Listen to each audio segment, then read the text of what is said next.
Bienvenue à tous sur la chaîne Bible et Savoir, et vous pensez peut-être déjà connaître le contenu de cette vidéo.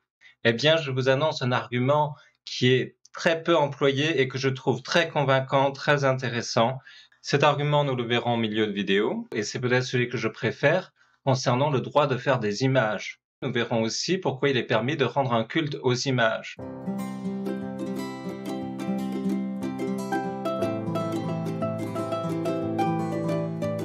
Donc d'abord, concernant l'interdiction de faire des images, eh bien, je vais vous citer le texte. Le voici. Tu ne feras pas d'image taillée, ni aucune figure de ce qui est en haut dans le ciel, ou de ce qui est en bas sur la terre, ou de ce qui est dans les eaux au-dessous de la terre. Donc vous voyez, c'est interdit de faire des images, mais il y a quand même les chérubins sur l'arche d'alliance, le serpent d'airain, la mer d'airain qui reposait sur des bœufs. Voilà, donc il y avait diverses exceptions. Mais ceux qui sont contre le fait de faire des images, ils disent l'argument ne vaut pas parce qu'ici c'est Dieu qui ordonne de faire des images. Or, ça n'autorisait pas de faire des images en dehors du serpent d'airain, etc. Donc, c'est que quand Dieu demande de faire des images que là c'est permis. En dehors de ces cas, c'est interdit. Alors cet argument est vrai. Mais alors, à quoi ça sert d'invoquer le serpent d'airain? Pourquoi on insiste sur ça? Pourquoi on insiste sur le fait qu'il y avait des chérubins sur l'arche d'alliance? Eh bien, tout simplement parce que ça prouve une chose, ça prouve que le fait de ne pas faire des images n'appartient pas à la loi naturelle. Par exemple, quand Dieu dit qu'il ne faut pas adorer, vous n'adorerez pas, etc., le fait de dire de ne pas adorer la créature, ça appartient à la loi naturelle. Le fait, par exemple, de ne pas adorer un brin d'herbe, ça appartient à la loi naturelle. Et Dieu ne pourrait pas dire, vous allez adorer un brin d'herbe. Pourquoi il ne pourrait pas le dire? Parce qu'il y aurait une imperfection en Dieu. Dieu nous demanderait d'honorer le brin d'herbe comme s'il était Dieu, comme s'il était notre créateur. On rendrait à un brin d'herbe des hommages qui ne sont dus qu'à Dieu. Et donc, le fait que Dieu ordonne de faire des images prouve que on n'est pas dans la catégorie des lois naturelles et que donc Dieu peut en dispenser. Et donc, dans ce commandement, il convient de distinguer deux parties. Une partie qui est la loi naturelle, qui dit tu n'adoreras pas autre chose que Dieu, et puis une partie qui est faite pour aider la loi naturelle, ce qu'on appelle la loi positive. La loi positive est une partie qui n'est pas de la loi naturelle, mais elle est faite pour nous aider à respecter la loi naturelle. Et cette partie, eh bien, c'est celle qui dit de ne pas faire d'image. Alors, un exemple dans la vie courante, c'est l'interdiction de passer au feu rouge. L'interdiction de passer au feu rouge ne fait pas partie de la loi naturelle, mais elle nous aide à respecter la loi naturelle. Elle nous aide à respecter le tu ne tueras point.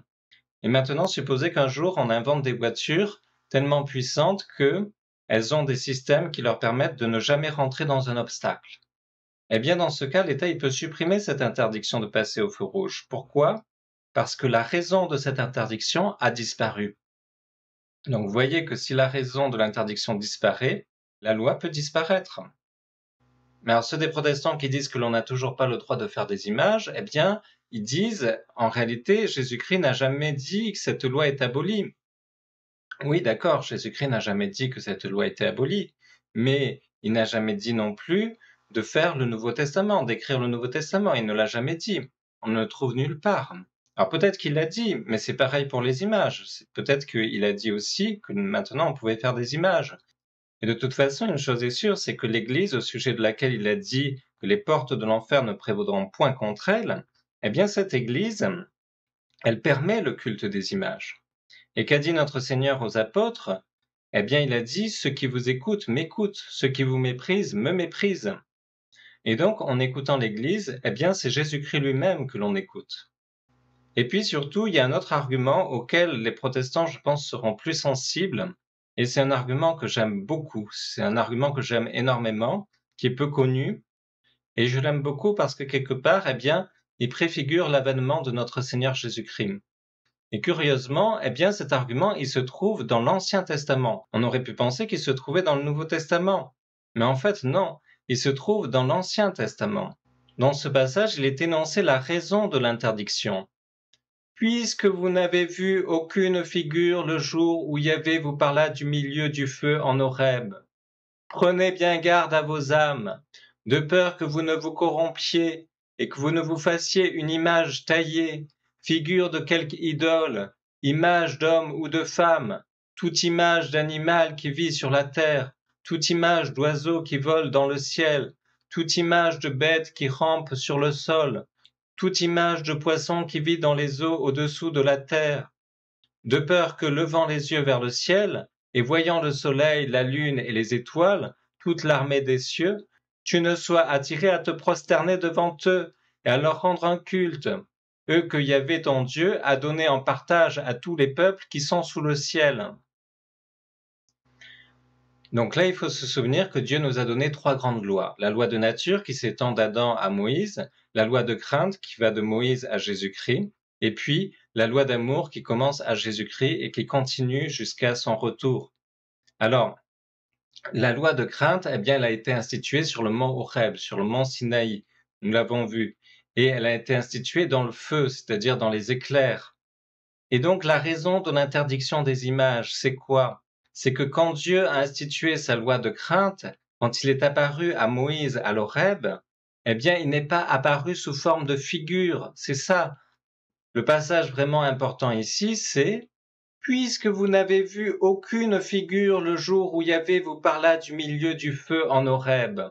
Prenez bien garde à vos âmes de peur que vous ne vous corrompiez et que vous ne fassiez une image taillée, figure de quelque idole, etc. » Donc vous voyez, la raison profonde, c'est que Dieu n'était pas apparu sous forme d'image.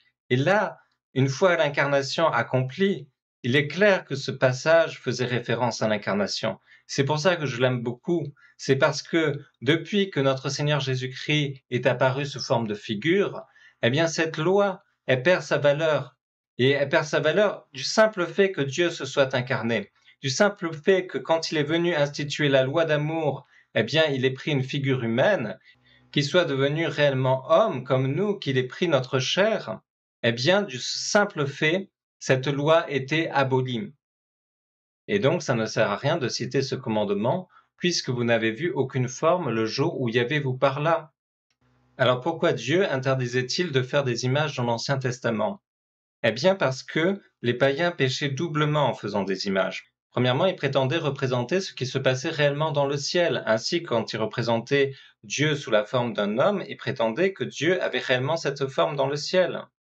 Alors, en général, ils le représentaient sous la forme d'un homme, même s'il pouvait avoir la tête d'une grenouille, etc. Et puis, ils lui donnaient une histoire, alors des histoires d'enfantement entre dieux. Par exemple, Atum, qui est le premier dieu dans la cosmogonie héliopolitaine, pour se reproduire, commet le péché solitaire, de la semence duquel sortent le dieu Chou et la déesse Tefnut, lesquels enfanteront à leur tour et deviendront les aïeuls des dieux égyptiens. C'était abominable, si vous voulez. Et donc, celui qui faisait l'idole, eh bien, il professait que Dieu avait réellement cette forme dans le ciel. Et ça, c'était abominable, évidemment. Et puis, il péchait d'une seconde façon, c'est qu'il prétendait que cette figure qu'il forgeait rendait en quelque sorte la divinité présente à son intérieur, un peu comme nous avec la Sainte Eucharistie après les paroles de la consécration. Et cette deuxième raison, voyez-vous, correspondait à un besoin humain, un besoin de pouvoir parler à la chose, d'avoir quelque chose de sensible. Et Dieu, eh bien, finalement, il va s'incarner. Et pourquoi il s'incarne? Eh bien, c'est aussi pour pouvoir nous mettre à notre portée, pour pouvoir nous parler en chair et en os. Et vous voyez cette importance de l'incarnation, comme Dieu a été compatissant, ainsi il a comblé en nous ce désir humain, voyez-vous, d'apporter la religion à sa perfection. Mais les Juifs qui n'avaient pas ça, eh bien, ils éprouvaient un peu le même besoin que les païens, c'est-à-dire le besoin d'avoir quelque chose de palpable, de pouvoir toucher quelque part leur Dieu. Et donc ce désir, ce contact avec le peuple païen, etc., eh bien, ça leur donnait des idées d'idolâtrie.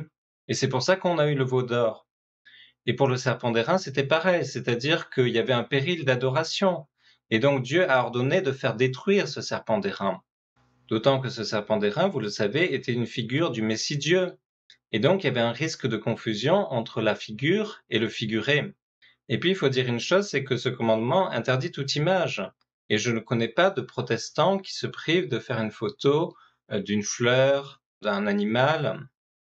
Alors certainement, il doit y en avoir, hein. Vous me trouverez des amish ou que sais-je.